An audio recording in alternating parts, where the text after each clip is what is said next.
Hi! Today's drunken culinary adventure is ramen pizza. Let's go!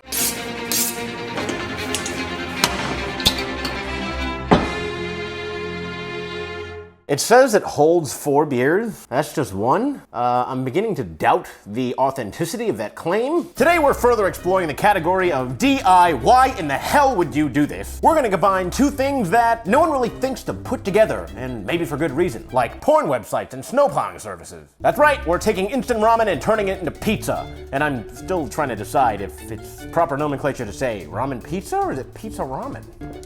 Will this be a culinary alcohol-fueled regret? Or a mind-blowing new drunk food? Only one way to find out. Here's what you're gonna need. Your favorite brand of instant ramen, which most likely if you're American, this is the only brand of instant ramen you know. Pepperoni slices, mozzarella cheese, parmesan cheese, pregnant pizza sauce. Wow, the miracles of modern science. And Popeye's girlfriend. Yeah, let's get cracking. All right, so I made this the other day as a test, and I'm gonna be honest with you, it was really disgusting. I'm gonna make a few changes today, and hopefully it'll turn out the same. Maybe, maybe not. We'll see. Fill this pot with just water. No chicken, whatever, no salt, no sugar, no nothing, just water. You don't want any extraneous tastes that won't mix well with the pizza. So, set this to boil. Find a lid somewhere. God damn it. Shut up, this is the only lid I can find. All right, it's boiling and making a mess all over the stove because I don't know where the other lid is. If you went to college, you know this next step. Open the packages, throw them in, and, let it do its thing. These are terrible contributions to human society. Throw them away. So the point here is you're going to want to boil them until they just become about separate, but not entirely soft. And just, try not to, burn yourself with, the steam. And, while you're at it, just make sure, okay, look, this one is starting to, soft, damn it. This one's starting to soften. And so's this one. So kind of just separate them a little bit. And then once that happens, you can shut off the heat. Once these are starting to separate a little bit, you're going to remove them from the heat and then drain them. Like it is. The breakfast of champions. If champions is, college. Drain them very well, get all the liquid out of there. And, just let this sit here and think about what it's done. Now you're gonna need a 10-inch cast iron skillet. Now, if you don't have one of these, I don't know, the instructions said to have one and I had one, so I don't know, use a pan. Put it on the heat and, grab a beer or something because it's gonna take forever to heat up. So, cheers. On second thought, there's no water in the pan, so you might as well just put the olive oil in anyways. Now, it says to use 2 tablespoons. This is 2 tablespoons, right? Take your 2 tablespoons of olive oil and you just let it rest there until it starts to shimmer like Edward Cullen on a sunny day. Something I didn't realize until now, which is hopefully not too late, I'm heating oil in the kitchen, so I should probably, So, obviously this is shimmering, look at it, it's, smoking and doing all that stuff. You're gonna take this, okay, these got stuck together a little bit.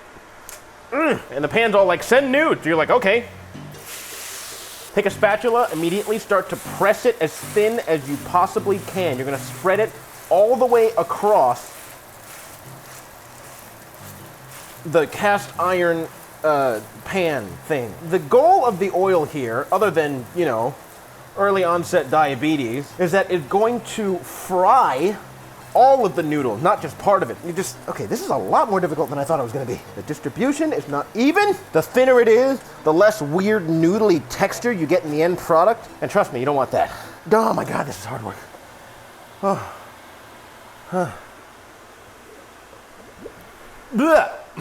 That's perils of drinking out of a boot. So if you don't believe me, watch Beer Fest. When you're handling cast iron, you gotta use protection.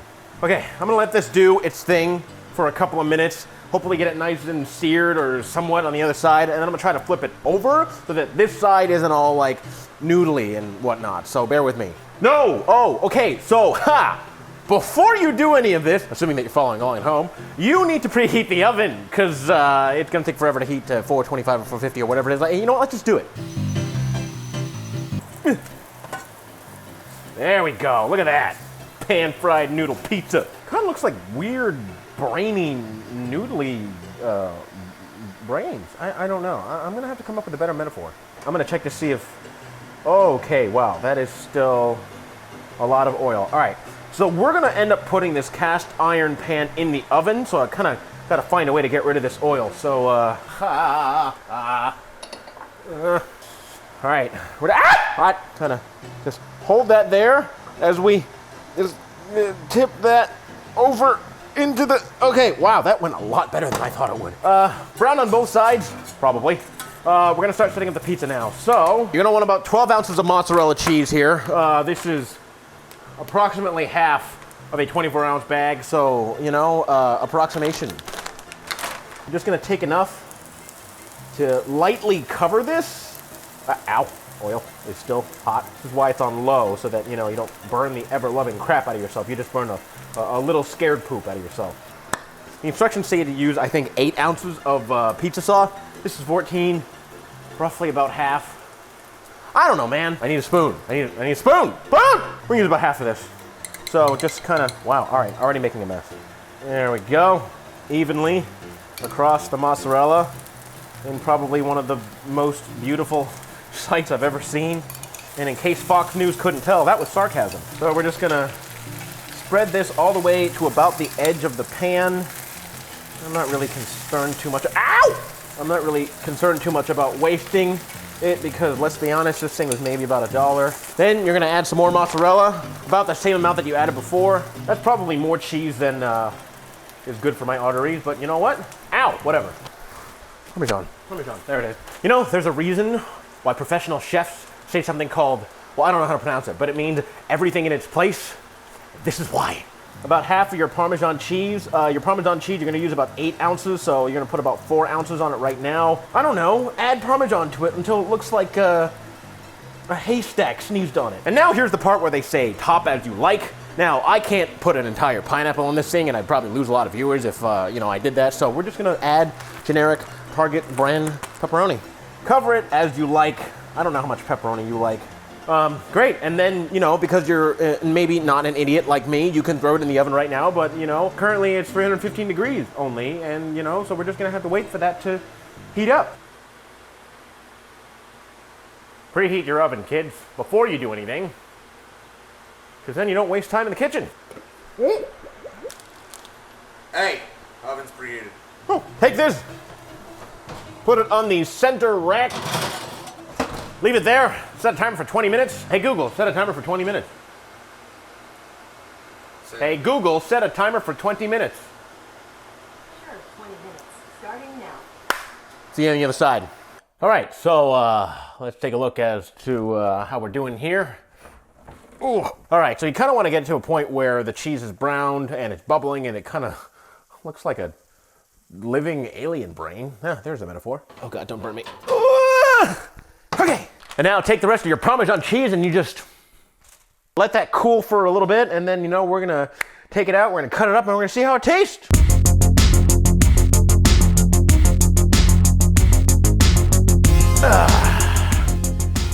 Go time. One last little addition to this. I'm gonna add some basil, some garlic powder, and some rosemary to this, just to kind of try to get it to taste more like a pizza. Light little sprinkling of this, sprinkling of that, and that is just, it's everywhere. Now, it's everywhere. Oh, that's a lot. Now this just looks like design your own pizza day at kindergarten. Let's eat it. I'm gonna taste this one that I accidentally sprinkled, you know, maybe half that container on.